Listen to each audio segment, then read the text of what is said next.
I'm here today with a video that you guys asked for on our Facebook page, and the One Piece Podcast Facebook page.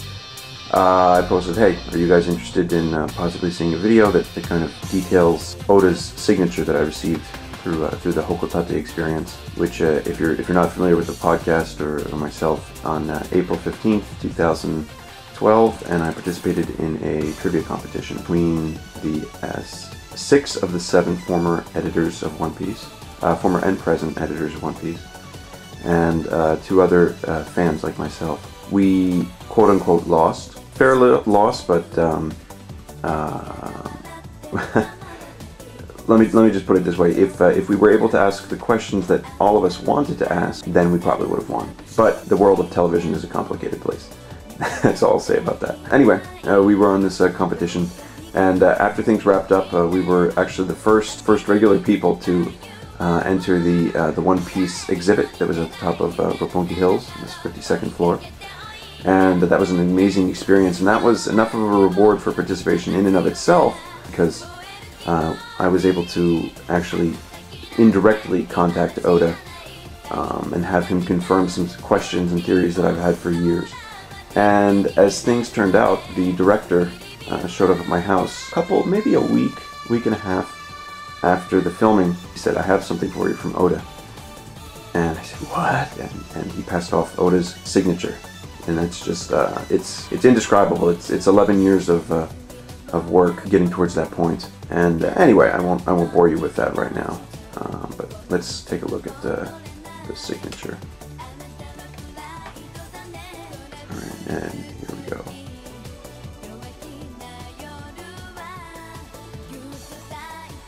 Ta-da!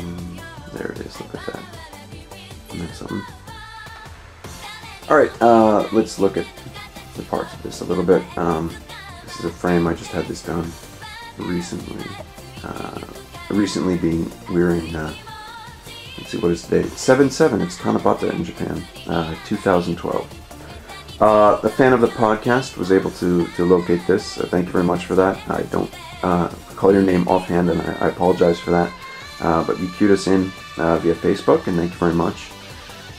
This was a rather difficult to find textless image of the chapter 598 cover. I added a little bit to this myself with the rope here. I photoshopped a little bit of that. I thought it might look cool if the rope was a little bit uneven, and that did not work out. It does not look good with the balance of the whole portrait. So I will probably straighten the rope out and reprint this out later and replace that. But I was thinking for a long time, what kind of image to put with the rest of these items, and this really was the one that stuck. I talked to a couple people, and we all agreed that this is probably the one. All right, here we move down. This is a message from Oda that was to the 3 of us, the 3 quiz participants, and they revealed this to us on a much larger plaque at the event itself. And I'll read it for you here. It says, to the One Piece super fans, mania, One Piece mania no minasama. Mania means like a super fan. It's kind of a Japanese use, or misuse rather, of the term maniac. いつも作品を愛してくれてありがとう. Thank you for always loving my work. Your enemy, 6 of my past and present editors. 5 is Asada, who was his first. The 7 is from Habuta, who is one of his. I don't know if he has a favorite, but someone that I know worked very well with him. 6 is Kawashima. The other 5 is Onishi. The 4th is, I believe, Hattori. And the 2 is Isaka. And I'll explain more about that later. ひねりつぶしてくれて結構。やろうども。やっちまいな! I don't care if you crush them. Come on, you bastards. Let's get them! Eiichiro Oda. Now, a little bit of interesting trivia about this is that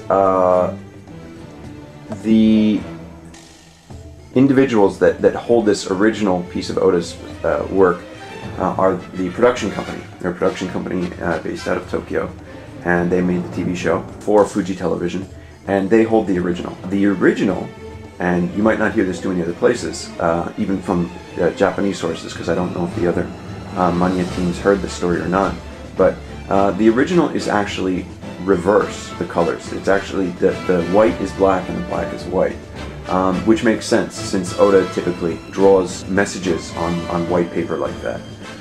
He's done this in the past for Jump, writing messages for them, promoting movies and such. Also for the 10th anniversary, for the 10th Treasures series, he did a number of kind of personal messages that were included with merchandise, and those were all done on similar white paper. So it makes sense. That's why I was a little bit surprised when I saw this, because I figured that was a little bit unique. But if you actually saw me react to this on the television show, I was actually in tears because I was just so happy that Oda had written this message. And if you look here, the copy is actually quite highly detailed. You can see the little points, edges of his pen or brush.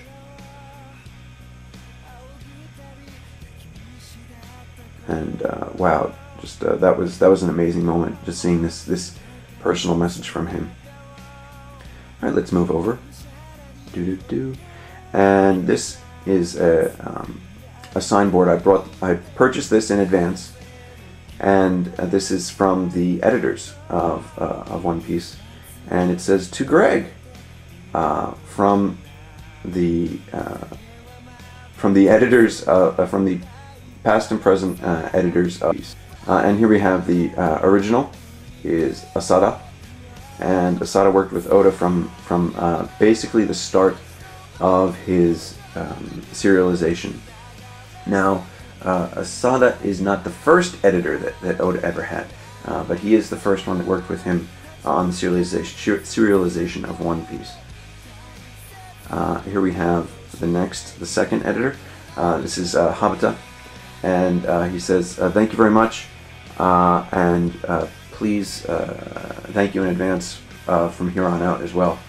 Now, Habata is a pretty cool guy. He is responsible for one of One Piece's most famous arcs. I believe he was involved from roughly Drum through Alabasta to the very early beginning areas of Jaya.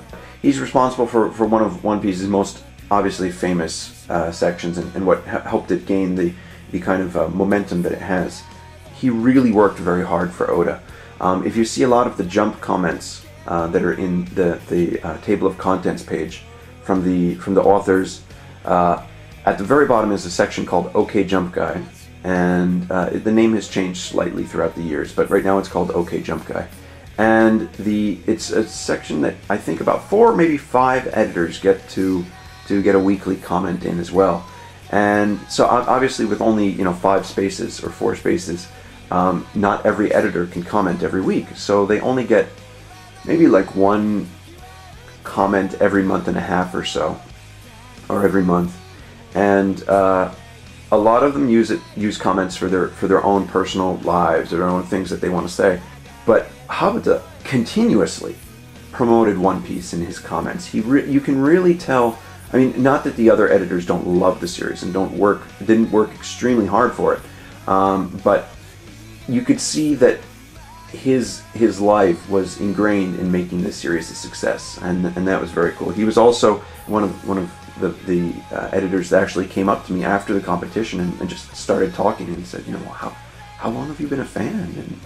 And it was very, very, very cool. I respected him for a long time previous to this event, and it was just an honor to be able to talk with him. We skipped the third editor, who I believe was Watanabe. I'm not exactly sure why that is. He may have retired or not involved with Shueisha anymore. I don't know. I haven't researched that. And we go to the fourth editor, who is Kawashima. Kawashima's a cool guy. He was with Oda. I'm not going to give you that. I'm not going to say that because I'm going to give you the wrong information there. But I know he was with Oda for at least part of around the Thriller Bark area.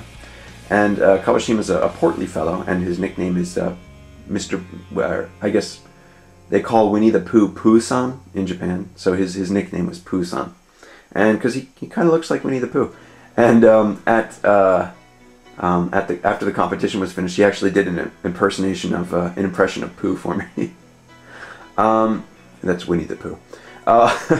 As for the fifth editor, that's Onishi, and Onishi is pretty popular in Japan because he currently works for Gintama, and Gintama obviously has, it's quote-unquote not as popular as One Piece. I mean, it's very popular amongst its fans. It has voracious fans. So Onishi's pretty popular. He's a small guy, but he's very bright, and he was actually the one person who logic answered a question that we threw his way during the competition. It was really cool to see him work it out on the spot. So that was really neat. Right, moving up here to Hattori. And Hattori is, I believe, half Japanese and half French. He hails from Akita Prefecture. Fans call him Bati, and that's from the middle of his John Batista. He looks a lot kind of like post time skip Sanji, especially right now. He did have longer hair in the past, but he's very into his job. He's also very astute. He knows the series very well, and during the competition there was something that he actually said that stuck with me, and it was when they were looking for an error. I gave them a question about the Moria, and it was a kind of famous picture of the active members of the Shichibukai who were willing to fight on behalf of the Marines, or quote unquote on behalf of the Marines, at Marineford, where they're all lined up. And there was one error in that image, and it was that Moria has 3 stitches in his forehead. He should only have 2.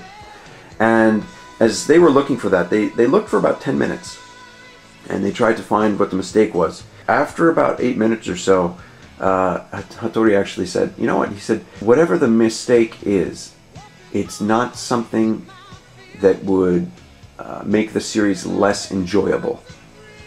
That kind of stuck with me, because that shows the kind of mistakes that they're looking for, what they're going for as editors and what their job is. And as he was going, through the page, he was looking at all these things. He was counting the number of heads on the Kuja design. It was on Boa Hancock's clothing, saying, "Oh, yep, each one of them has 9 heads." That kind of stuck with me, that one phrase, because it shows how dearly devoted they are to their work and the series. And down here, 7th and current editor, Mr. Isaka Takeru. During the auditions, we had a paper test for the Mania quiz. And he had the highest score. Now, I heard a couple different variations of this from the director. I'm sure it's because he was a very busy guy and he was balancing all sorts of information. But I heard that my score was out of 50 questions, I heard that my score was a 35. The individual above me, the other participant, his name is Mr. Taniguchi. He had 36. And I heard that Isaka, this fellow, had a score of 37. Correct answers.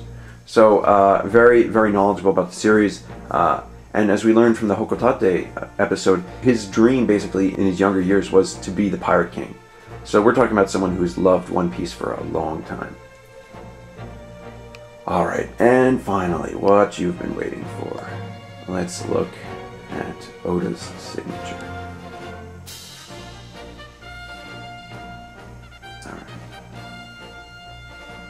The date here, 2012, March 15th. That is the date of the actual competition. That is not the actual date that Oda drew this. Oda actually drew this several days after, and supposedly what I heard from the director is that it was Hattori-san's idea to have Oda do these for us. So, thank you. And here we have my name. It says, to Mr. Greg Werner's son.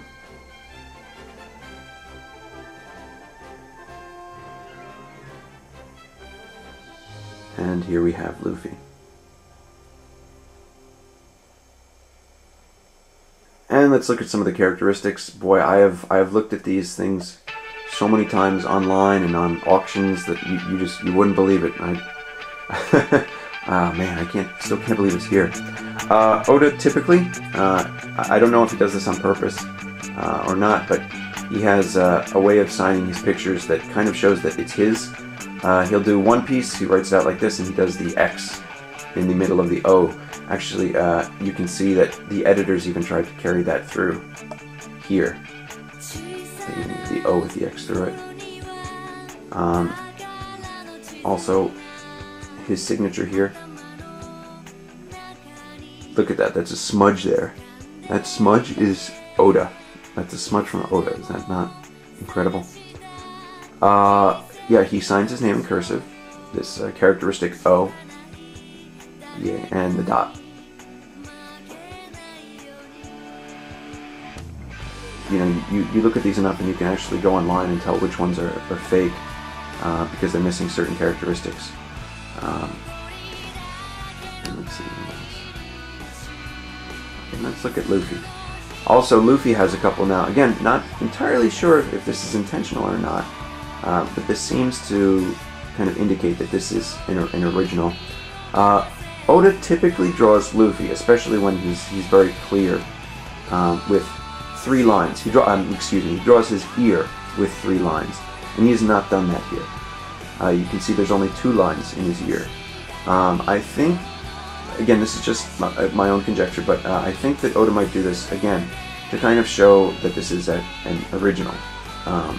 If somebody's out there and they're like, oh, I'll just draw the perfect Luffy and put Oda's signature on it because I've seen it elsewhere, and then that'll show that it's a perfect. I think this is kind of like a failsafe to say that no, I'm not going to draw Luffy perfect. I'm going to draw Luffy this way, and that's kind of the proof that this is the original. And the eyes have very tiny white spots in the located just off center. Very nice to see that little detail. Got the smile, closed mouth, and the hair not perfectly. You could, oh, what? It's not perfectly cut, guys. That is so cool to just see it like that. To see that Oda was just like and just did this. He did this for the 3 of us, so each of us have one of these. And there is the straw hat. Look at that. Wow. God, I still can't believe it. And the kind of cool thing is that Oda does actually a different variety of these kind of pictures, these kind of signature signboards, I guess, for different people, different fans. He actually has different versions. Like, for example, he has one version of Luffy where he wears a crown, and that's, I believe he did that for a trivia competition on Smap Smap, which is a variety show in Japan. And honestly, the questions on there were super easy. So I imagine if we won, we would have gotten a similar kind of signboard. But you know what? I'll take this. Yeah, this is fine by me. So yeah, we've got this. Also on the back is a message. I'm not going to take it out right now. I apologize for that, but I'll probably try to get a picture up, which you might be able to see right now. And it says, You've sent me some letters before, right? Thank you for fighting for me. That message about the letters, I mean, that was something else. I mean, I've been sending him letters for about 11 years now, and to have finally a response. Not only this, like him writing my name on a picture of Luffy, but to have him say that, oh, hey, I remember that you sent me some things, and that was just incredible. So I'll zoom out one more time and just show you the whole package one more time. And this is yeah, this is it. This is a treasure. This is literally this is just below my wife, and eventually one day when we have a child, this is the third in line for my personal One Piece. So thank you for watching, and I hope you enjoyed it. Take care, folks, and please do enjoy from here on out the One Piece podcast.